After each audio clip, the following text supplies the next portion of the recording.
নিজৰ জীৱনক এক নতুন গতি প্ৰদান কৰাৰ উদ্দেশ্য আগত ৰাখিয়েই বিষ্ণুপ্ৰসাদ ৰাভাদেৱে দ্বিতীয় বিবাহ কৰাৰ বাবে সিদ্ধান্ত গ্ৰহণ কৰে। বিষ্ণুপ্ৰসাদ ৰাভাদেৱৰ যি সুখ শান্তি সেয়া হয়তো বিধাতাই মানি ল'ব পৰা নাছিল। বিধাতাই হয়তো তেখেতৰ ভাগ্যত অন্য কিবাহে লিখিছিল।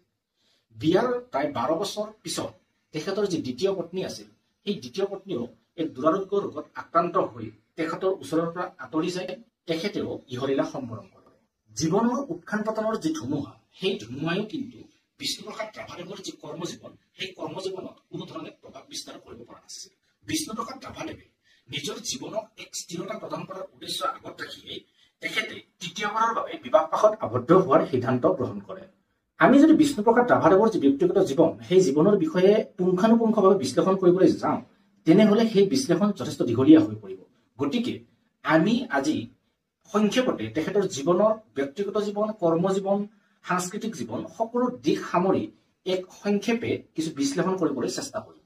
নিজৰ জীৱনৰ বাস্তৱ পৰিস্থিতিৰ পৰা লাভ কৰা অভিজ্ঞতাই বিষ্ণুপ্ৰসাদ ৰাভাদেৱক এগৰাকী শক্তিশালী ব্যক্তিত্বৰ লোক হিচাপে গঢ়ি তোলাত যথেষ্ট অৰিহণা যোগাইছিল।